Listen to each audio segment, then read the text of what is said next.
"We're moving in a different direction, Andrew. You're not part of it." That was it. No warning, no performance review, no closed-door meeting. Just a 6-second execution, delivered on a company-wide Zoom call 5 minutes before lunch. Sierra smiled the whole time. I kept my face still. He called it streamlining leadership, said I didn't reflect where the company was headed. Then he announced her promotion, right after mine was buried. Our new director of strategic partnerships, Sierra Dalton. Applause from 4 tiles. Half-hearted. HR clapped hardest. Someone dropped a reaction emoji by accident. Confetti burst across her camera. I stared at the corner of my monitor and didn't blink. "Andrew, thank you for your service. HR will be in touch by end of day." I nodded once, muted, camera on, no exit line. Then I clicked Leave Meeting. By 1:10 p.m., the company Slack workspace had locked me out. My access badge deactivated at 1:42. The hallway lights flickered as I passed the glass conference room, the one I'd practically lived in last quarter. Sierra sat inside now, next to the CEO, laughing about something I built. His hand rested on the back of her chair like it had always belonged there. She didn't see me walk past. Or maybe she did. She didn't look away. I packed in silence. My side of the office was already gray again. No one made eye contact. Even my coffee cup looked like it wanted to be anywhere else. When I stood to leave, she appeared. "Rough day," Sierra said. Fake sympathy dipped in perfume. She looked proud, like she'd killed something and finally made room. "Hope there's no hard feelings," she added, smiling just a little too long. I said nothing, not because I didn't have words, but because I knew none of them mattered, not to her. Security held the door as I walked out. No box, just a manila folder with my severance paperwork, a USB drive I didn't plug in, and the same shoulder pain I'd had since 2021. The November wind caught me in the teeth. I let it. Cold makes you feel something. I sat in the car for a long time before starting the engine. The office tower looked sterile through the windshield. 14 years in that building. 14. Built every process, managed every transition, watched 5 rebrands fail, and patched every hole without credit. They didn't just erase me. They upgraded me into someone else's story. Someone who knew the CEO's favorite scotch. Someone who wore thigh-high boots to Q4 retreats. Someone who giggled during audits and misquoted data like it was cute.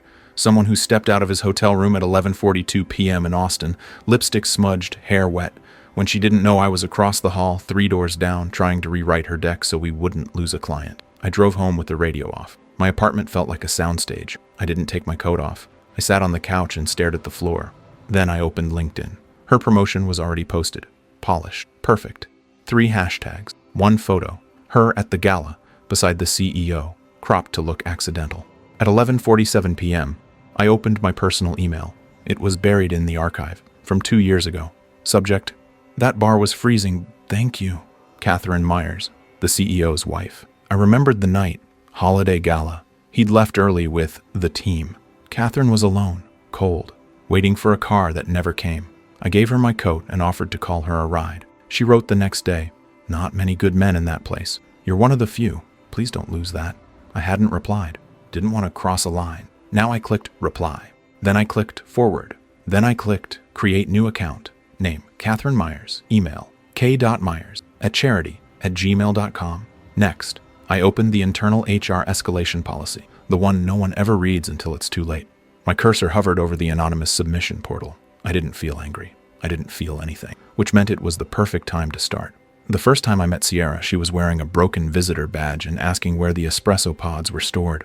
That was 4 years ago. She was an unpaid marketing intern then, fresh out of a communications program with more buzzwords than tools, always smiling like the world was a game she already knew how to win.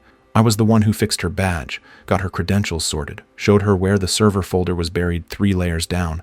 She called me sir at first. That didn't last. In my 13th year with Brand Summit, I'd outlived 3 CEOs, 5 product heads, 2 lawsuits, and 1 whistleblower scandal that ended with a VP resigning mid-cruise. I'd built our brand architecture from scratch, not just the public-facing mess, but the internal machine no one wanted to understand. I stayed late. I fixed other people's work. I kept my mouth shut when clients crossed the line. I ran our Latin American expansion out of a Denver co-working space with a $600 Wi-Fi budget. I'd missed my sister's wedding that year, my dad's stroke the year after.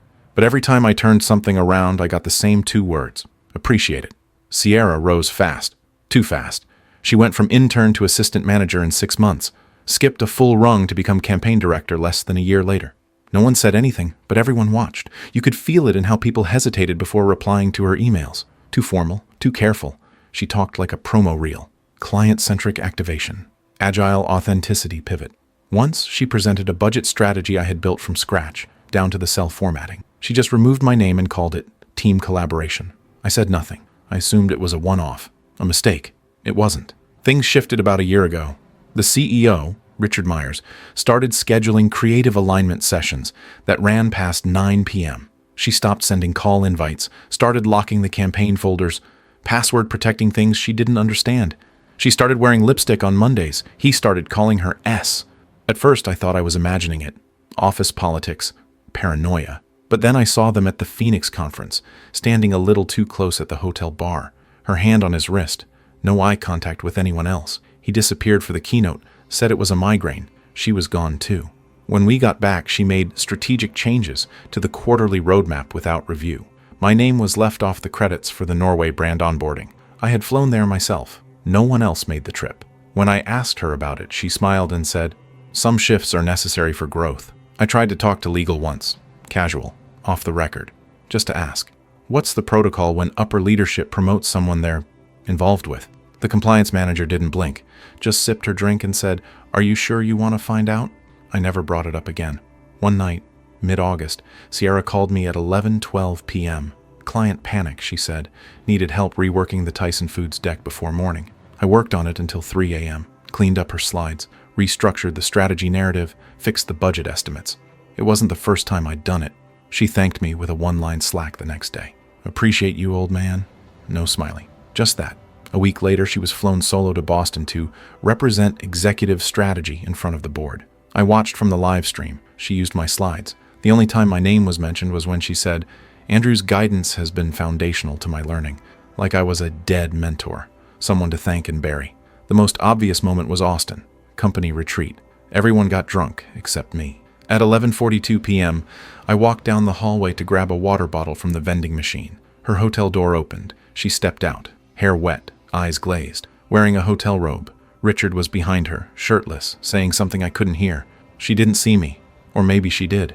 Her eyes flicked up for a second, and then past me. By the third quarter, the leadership restructure rumors started. She was an emerging voice in organizational realignment. Her face appeared on the new site layout, next to a quote she didn't write.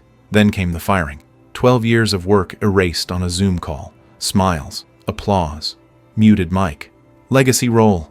I went back once, after hours, used my badge before it was fully deactivated. I sat in the dark, just for a minute, looking at the chair I used to sit in, the campaign board still pinned with sticky notes I'd written. I left a pen behind, the one with the dented clip I always carried. She used to borrow it, said it wrote smooth. It does. I didn't tell anyone what I saw, not my sister. Not the one friend I had left on staff, but I kept notes, screenshots, call logs, travel overlaps, folder changes, Slack timestamps, photos, the kinds of things you collect out of instinct, not spite, not for revenge, for clarity. And the email, from his wife. That stayed archived until now. The wife he took to Paris while Sierra pitched the Dublin merger on his behalf. The same merger I coordinated from a hotel bathroom with food poisoning because they forgot to book me a room with Wi-Fi. Catherine Myers, the kind of woman who knew exactly who her husband was, and exactly who I wasn't, until now. I opened a blank document, typed the first 3 words, then deleted them, then typed them again. I wasn't planning revenge, just a correction. A small one, a clean one. The Monday after I was fired, I woke up at 6:32 out of habit. No alarm, no calls, no inbox waiting, just silence and the sharp awareness that I had nowhere to be. I didn't shower, didn't shave. I sat at the kitchen table and stared at the coffee pot as it filled. The drip reminded me of the office HVAC, low, rhythmic, inescapable. I drank it black and cold. Then I opened my laptop. I started by searching Sierra's name on LinkedIn. She'd updated her banner photo to a shot from the Boston boardroom standing beside Richard with a caption, "A privilege to lead from the front. Honored to take this next step." 97 likes, 33 comments. 1 from the wife. "So proud of you, Sierra." A force. That told me everything I needed to know. I opened Slack next. I was already locked out of the company's system, but I had synced archives on a backup device, a habit I developed years ago after we lost 6 months of correspondence during a failed cloud migration. Legal had approved personal syncing for continuity assurance. No one ever retracted it. I searched one word, hotel, then after hours. Then Austin. Messages lit up like landmines. RM wants me to do the presentation. Still smells like bourbon Lowell. Gonna run upstairs before dinner. You down? So bring the jacket. You left it in my room again. Timestamps matched retreat nights. I took screenshots, cropped names, saved them in a folder labeled Q4 backlog drafts. Then I searched expense reports, found overlapping receipts. One from Richard, billed to executive incidentals. One from Sierra, 2 minutes later, labeled client hospitality. Same room, same night, same minibar charge. I didn't react, just filed it. By noon, I was back in my archived email. Catherine Myers' message sat there, untouched. Not many good men in that place. You're one of the few. It was the only thread from her personal Gmail, not her husband's domain, not the public-facing charity one. It was the same one she used for the cancer research fund she chaired, and the same one I'd seen on her business card at the holiday gala. That was the angle. I created a new Google account. Name, Catherine Myers. Username, k.myers.foundation. I didn't touch her name, her formatting, her signature. Just kept it clean. Then I drafted the message. to hr@brandsummitintel.com. Subject, ethical concern. Request for immediate attention. I've recently been made aware of improprieties regarding the relationship between CEO Richard Myers and a subordinate employee, Sierra Dalton. These improprieties have involved misuse of company funds, concealed promotions, travel expenses tied to personal meetings, and potential violations of power dynamic ethics. I'm submitting this with great hesitation, but I believe the company's legal and compliance departments should investigate the matter discreetly and swiftly. If this remains unresolved, I will have to consider my obligations as a shareholder and public board liaison for the foundation arm. Catherine. I saved it as a draft. I stared at it for 17 minutes. Then I hit send. The next day, I received a response. Not to my real inbox, to Catherine's, from HR. Dear Mrs. Myers, thank you for your message. We take such matters very seriously. Our general counsel has been notified, and we are initiating an internal review. May we schedule a confidential follow-up call at your earliest convenience? I marked the email as unread and logged out. I wasn't going to speak. They didn't need my voice. They just needed her shadow. Then I prepared the second move. I printed the Slack messages, the expense overlaps, the private trip photos I'd found online. Sierra had posted one by mistake in March. A beach sunset in a robe. The same hotel as Richard's executive strategy retreat. Different angles, same horizon. I mailed a manila envelope to the chairman of the board. No return address, no note, just the evidence. 2 days later, Sierra posted a photo on Instagram, her and Richard in a glass elevator, captioned, "Visionaries rise together." The image went dark less than 24 hours later, deleted, but not before I screenshotted it. By the end of the week, I saw it. The first hairline fracture. Catherine had gone silent. No likes, no comments, no birthday reposts, nothing. Her charity foundation website was updated. Richard's name was removed from the leadership sponsors list. Then her profile photo was changed. A new image? No wedding ring. I wasn't done yet. I opened an encrypted server and uploaded the documents, all of them, with passworded access and a hidden metadata trail. I named the file, /1/clean-exit/, then I shared the link with one address. Not a journalist, not a lawyer, not HR, but a former intern. The one who once whispered, "They've always protected her." She didn't reply. She didn't need to. The next morning, a financial newsletter ran a one-line subheading buried in the middle of a longer article. Unnamed internal investigation launched at Brand Summit International. Sources report possible misuse of executive expense accounts. Small print. No names. But it was enough. I sat by the window with a black coffee and watched it all begin. Not fire, not smoke, not yet, just heat and silence. The good kind. The first report dropped Thursday morning. Not public, internal, board distribution only, 5 pages, 4 redactions. The header was plain, internal ethics review, preliminary findings. I wasn't supposed to see it, but my source forwarded it anyway. No subject, just the file. The summary listed 4 items. Improper use of executive travel funds, unapproved expense merges across 2 departments, undisclosed conflict of interest, employee relationship requiring escalation, no names, no direct accusations. But I saw it in the phrasing. Patterns of reimbursement indicating overlap. Promotion timeline coinciding with flagged engagement. It was her and him, no question. That same afternoon, Catherine went live. Not on social media. Not through her husband. Through her foundation's website. A press release. In the spirit of transparency and with full commitment to ethical leadership, Catherine Myers will be temporarily stepping down from all corporate-adjacent partnerships as she conducts a private review of affiliations that may compromise her values. No mention of Brand Summit, but everyone knew. The company's Slack lit up by 4 p.m.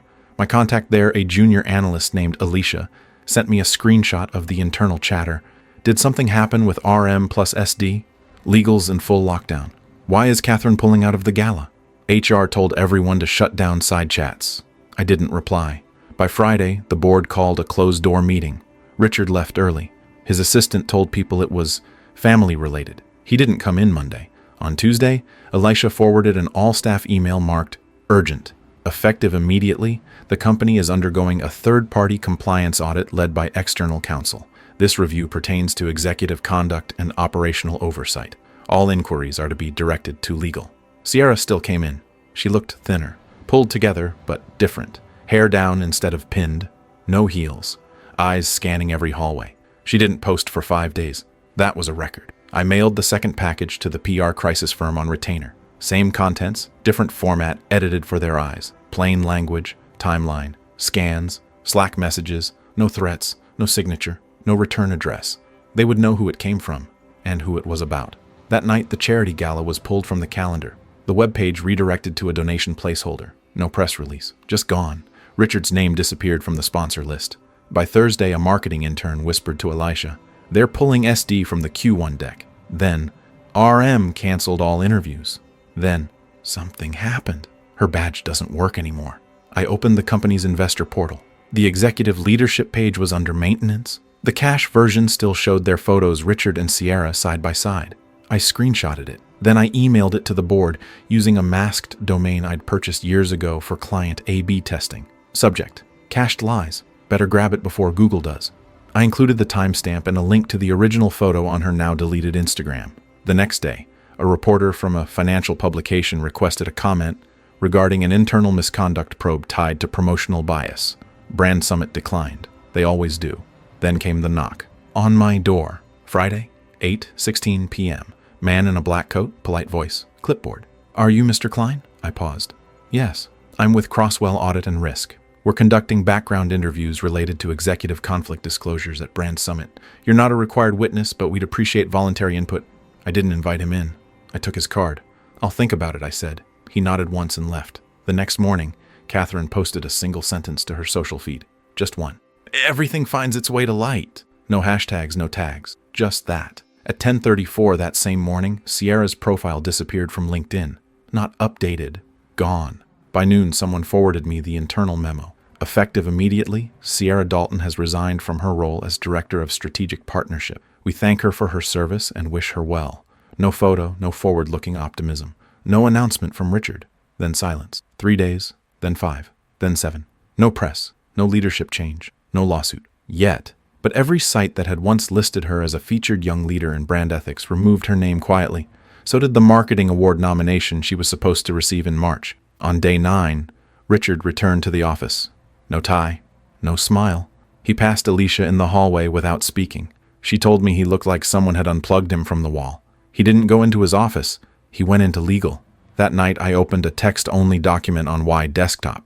Inside was the entire timeline. Every file, every message, each receipt. I named it /2/done/ I encrypted it, saved a backup to an isolated drive, and locked it away. Not for leverage, not anymore. Just to remember how precise damage can be when done quietly. I hadn't spoken to anyone in 10 days. Didn't need to. The story was telling itself.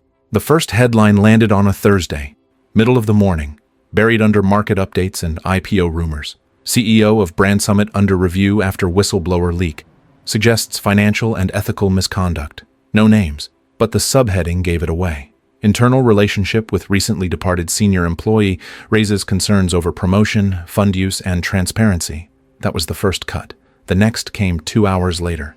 Catherine posted a statement to her verified foundation account. Her photo was grayscale, her tone surgical. I was not consulted about the use of my identity in a recent HR escalation. However, the evidence presented to me since has compelled action I should have taken long ago. My support for the leadership at Brand Summit has formally ended. She attached a PDF, 2 pages, signed, titled, Separation of financial support and ethical confidence. Within 30 minutes, 5 charity partners pulled out of the upcoming corporate summit. The 6th released a press statement. We do not associate with leadership under ethical investigation. At 1:03 p.m., Sierra went live on Instagram. No filters, no branding, just her, sitting in a hotel room. Plain white background. The caption read, "Some truths aren't easy, but silence is worse." She spoke for 4 minutes. I didn't watch it, but I read the transcript later. I entered a relationship that blurred professional boundaries. I allowed myself to be elevated by that proximity. I hurt people who deserved better. I don't ask for forgiveness. I just want it known that I'm no victim. I played my part. She never said his name. She didn't have to. By Friday, Richard released a statement of his own. Corporate email, 4 paragraphs, lawyered to death. While no policies were formally breached, I recognize how perception has impacted trust. I will be stepping away from day-to-day operations while the board concludes its review. No mention of resignation, no apology, just stepping away. I printed it, pinned it above my desk, wrote one line in pen underneath, still lying. Saturday, 8:22 a.m. A podcast dropped a special episode, title, The Broken Ladder, How Favoritism Kills Integrity. The host didn't name Brand Summit directly, but the guest, an anonymous source with direct knowledge, gave enough details that anyone watching knew. My favorite line came at minute 27. The culture was rot in a nice suit. People saw what they wanted and ignored what they didn't. I listened once, then deleted the episode. I already knew how it ended. Sierra deleted every account by Monday. Her name was removed from every conference speaker page she'd been booked for. One event posted a generic apology for vetting failures. Another replaced her panel with one titled, Rebuilding After Betrayal, Ethics in Action. I bookmarked that one. Didn't register. Just wanted to see who they invited instead. Richard didn't show up to the board meeting. He zoomed in, muted. He looked thinner, hair disheveled, voice cracked when he spoke. Board sources told Alicia he kept checking his phone, never looked into the camera. The chairman didn't thank him for his service. 2 directors submitted letters of concern that day. One was forwarded to shareholders. Catherine filed for divorce on Wednesday. It made the journal. Page 2. Sources indicate significant cause, including financial duplicity and breach of trust. The separation is expected to impact executive optics amid an ongoing ethics review. That was the phrase they used. Executive optics.